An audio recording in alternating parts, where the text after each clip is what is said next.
20 février 2010. Circonstances. Avec la même intensité que s'impose à lui, au moment qu'il s'y attend le moins, tel poème ou telle page, mon esprit, délaissant tout à coup Marc Aurèle ou Camus, le silence de Dieu ou le fracas du monde, ce qui procède de la conversion ou ce qui relève de la confession, mon esprit, dis-je, est tout entier requis depuis plusieurs jours par une seule curiosité, le Paraclet. Et aussitôt, me voici tiraillé, déchiré et même désorienté. Une autre curiosité vient de se présenter à moi comme dans l'urgence. Nicolas de Cuès. Il me faudrait tout abandonner, me lancer dans l'étude du Cousin. Je n'aime pas ces conflits intérieurs.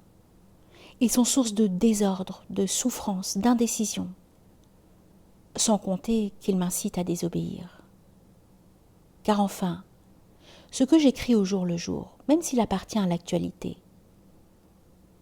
mais en quelque sorte dicté, soit que le sujet entre en résonance avec mon fort intérieur, soit que, échappant au quotidien, il m'aide à prendre de la hauteur.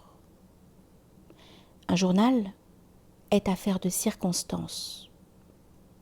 Le plus souvent, un fait déterminant lui donne le branle, telle ma conversion.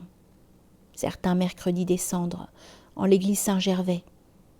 Et ce fut journal d'une conversion, où le lecteur était invité à comprendre que l'auteur, tout croyant qu'il disait être, venait de se convertir, c'est-à-dire de se tourner vers Dieu.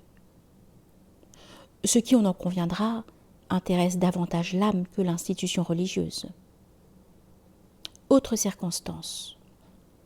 L'évocation de ce déjeuner avec Charles Le Quintrec, puis la découverte, à la fois troublante et terrible, qu'il venait de lire dans les lignes de ma main que j'étais mort, et bien mort, alors que je me croyais vivant. Et ce sera journal d'une initiation. Ce mot de circonstance n'arrive pas par hasard sous ma plume. Dans une vie antérieure, j'ai publié de Maurice Druon des souvenirs qu'il avait intitulés Circonstances, et dont il méditait de faire le matériau de ses mémoires. Coupe franche de la mémoire, mise en abîme des souvenirs, surplomb du passé, avec ce qu'il fallait de projection dans le présent, afin que surgisse de tous ces instants une durée, seul facteur de légitimité et de vie. De fauves reliures, des dictionnaires, notamment le Gaffio et le Bailly, des monnaies antiques, constituaient le fond de bibliothèque devant lequel Léonin, amusé, rieur, plus Sacha Guitry que jamais, dissertait Maurice Druon, alors secrétaire perpétuel de l'Académie française. J'étais sous le charme. Il y avait du faune chez cet homme, la force du verbe, le timbre grave, le goût de la formule, et ce passé qui rayonnait sur tout son présent. Quelle aventure que sa vie, et vives les circonstances qui l'avaient façonné.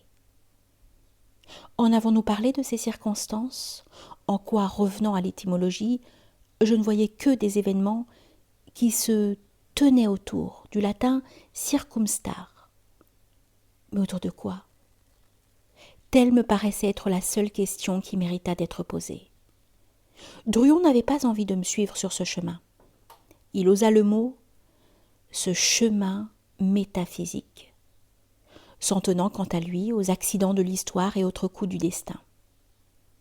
D'un côté, le sien, une lecture circonstancielle de l'existence, de l'autre, le mien, une lecture circonstanciée. À quoi tiennent les choses? Trêve de plaisanterie. Pourquoi donc ai-je employé le mot de curiosité au sujet du Paraclet, puis de Nicolas de Cuès? Ce choix-là n'est pas innocent, tant il est vrai que les mots nous trahissent plus qu'ils ne nous dévoilent. Vanité ne serait-il pas un mot plus approprié? Se lancer à âme éperdue dans l'étude de sujets qui m'intéressent plus personne, y user ses jours et ses nuits, parvenir à un texte improbable, est-ce céder à de la vanité ou à une curiosité? Souvent, je me suis demandé quel démon poussait les écrivains à écrire. De nos jours, les psychiatres savent quoi répondre. Là, ils passent à côté de l'essentiel qui tient à ce mot de démon dont les chrétiens ont fait l'équivalent de Satan ou du diable, alors que les Grecs le tenaient, ce daimon, pour une divinité, pour un génie qui hantait alors certains hommes, à commencer par les écrivains, les artistes, les poètes et autres inspirés. Inspiré, ai-je écrit? Quelle idée! Quelle arrogance! Puisque le monde s'arrête à ce qui se voit, se touche, se comprend. Il faut être fou pour évoquer l'inspiration, dès lors que l'esprit se cantonne à l'intelligence. J'entends déjà un bruit de bottes. Les brigades de la pensée unique sont en chemin. De nuit comme de jour, elles patrouillent. Rien n'échappe à leur vigilance. Malheur à qui les affronte.